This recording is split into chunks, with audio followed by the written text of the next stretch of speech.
Hi, boys and girls. This is Mrs. Bregder. I'm going to read you a picture book of Amelia Earhart by David A. Adler and illustrated by Jeff Fisher.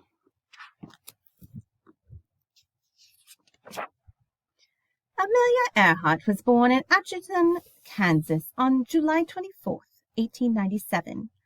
Her parents were Edwin Earhart, a lawyer for a railroad, and Amy Earhart, the daughter of a wealthy judge. In 1900, the Earharts had a second daughter, Muriel. Amelia was not a quiet schoolgirl.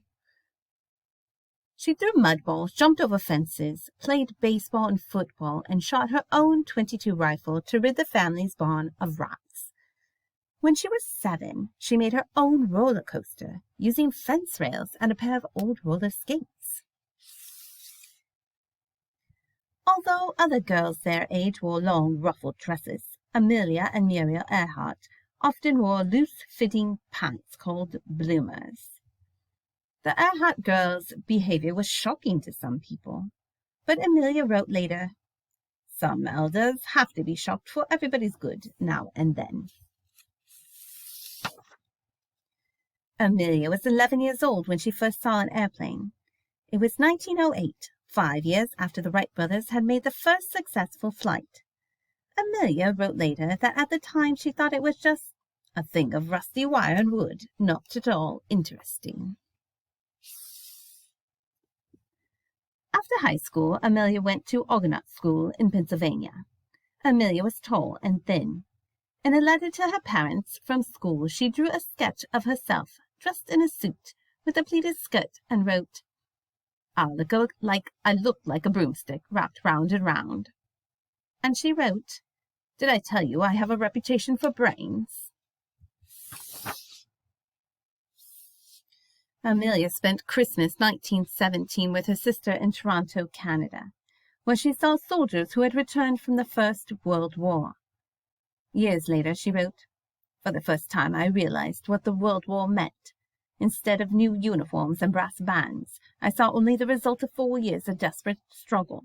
Men without arms and legs, men who were paralyzed, and men who were blind. Soon after the holiday, Amelia quit school. She went back to Toronto, became a nurse's aide, and cared for the war wounded. While Amelia was in Toronto, she went to a nearby airfield and had another look at airplanes. Some years later, she explained that, though I had seen 1 or 2 at county fairs before, I now saw many of them. I hung around in my spare time and absorbed all I could. After the war, Amelia studied automobile engineer repair. The next year, she took courses in New York City at Columbia University and Barnard College. At first, she was preparing to study medicine. Later, she decided to do medical research. After the school year ended, Amelia went to be with her parents, who had moved to California. On Christmas Day, 1920, she went to an air show, and 3 days later, she paid $1 for a 10-minute airplane ride. As soon as I left the ground, she wrote later, I knew I myself had to fly. In January 1921, Amelia took her first flying lesson. In July, she bought her first airplane. She paid for the lessons and airplane with money she earned working for the Los Angeles Telephone Company, and with money given and loaned to her by her mother and sister. Flying wasn't as safe then as it is today. Airplanes were powered by small engines. Amelia had several crash landings. Once she was thrown into an open field.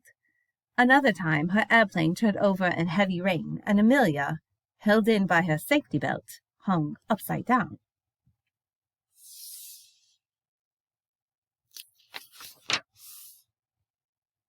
In 1924, Amelia's parents divorced. She sold her airplane and bought a yellow sports car and drove her mother east to their new home in Medford, Massachusetts. Sam Chapman, a chemical engineer, followed Amelia east. Chapman wanted Amelia to marry him, but Amelia refused to become what she called a domestic robot. At the time, she said, I don't want to marry anyone. On weekdays, Amelia had a job as a social worker in a community center in nearby Boston, teaching English to immigrant children. On weekends, she flew for sport and as a saleswoman for an airplane builder. In May 1927, Charles Lindbergh became the first to fly across the Atlantic Ocean. The next year, Amelia Earhart became the first woman to make the flight. She was co-passenger aboard an airplane named Friendship. In June 1928, Amelia, Bill Stoltz, and Slim Gordon climbed into Friendship.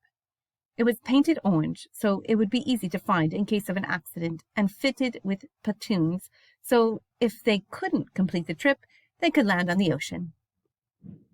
Before the trip, Amelia telegraphed her mother, "Don't worry, no matter what happens, it will have been worth the trying."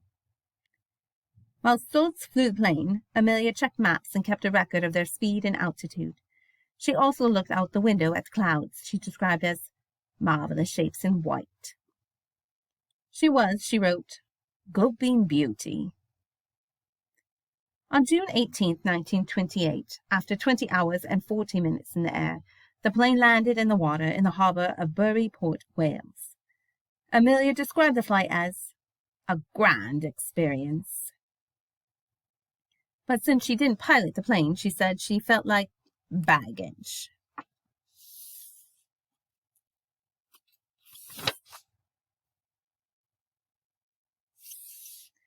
When the three flyers returned to New York, they were given keys to the city. They were driven in open cars in a parade down Broadway. People leaned out of office windows for a look and threw down confetti to celebrate. Amelia Earhart was the first woman to fly across the Atlantic Ocean. She was an American heroine. Amelia Earhart wrote a book and newspaper magazine articles. She gave lectures and allowed her name to be used on luggage, clothing, stationery, and in advertisements. In her speeches, she spoke against war and for the rights of women. Her schedule and endorsements were managed by her book publisher, George Putnam. On February 7, 1931, Putnam became more than her publisher. He became her husband. Early the next year at breakfast, Amelia told him she wanted to fly across the Atlantic Ocean again. This time she would pilot the airplane. She would go alone.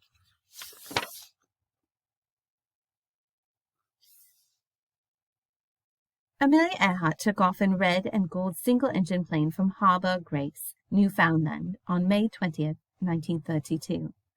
She flew strong winds, heavy rain, and thick clouds, often with the wings and windshield of her airplane covered with slush and ice, until she landed the next afternoon in a pasture in Londonderry, Northern Ireland.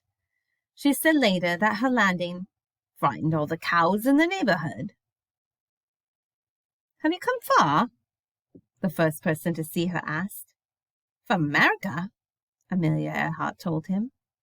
"Have you now?" the man said, not sure he could believe her.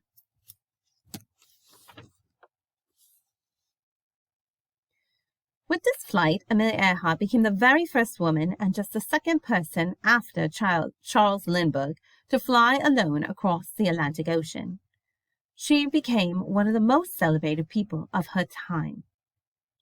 In June, President Herbert Hoover presented her with a gold medal, one of the many awards she received for her great achievement. He called her a pioneering woman. Amelia Earhart said she just hoped her flight has meant something to women in aviation. It did. Amelia Earhart's many daring adventures meant a lot to women in all fields. Amelia Earhart had other flying adventures. In January 1935, she became the first to fly from Hawaii to California. With that flight, she also became the first to fly alone across both the Atlantic and Pacific Oceans. In April, she became the first to fly alone from Los Angeles to Mexico City. In 1937, she planned to fly around the world. When she was told the flight was dangerous, Amelia said, "I've wanted to do this flight for a long time. If I should pop off, it will be doing the thing I've always wanted to do." On June 1st, 1937, Amelia Earhart and her navigator Fred Noonan began the trip. They flew from Miami to Florida to San Juan, Puerto Rico. They flew to South America, then to Africa, India, Burma, Thailand, Singapore, Indonesia, Australia, and New Guinea. They had gone more than 3/4 around the world.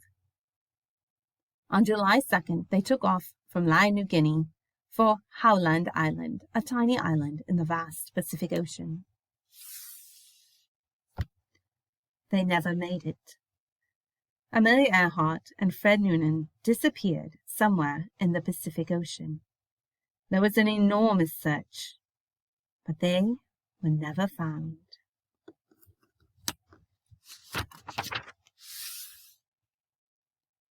Before she was lost, Amelia wrote to her husband, "I am quite aware of the hazards.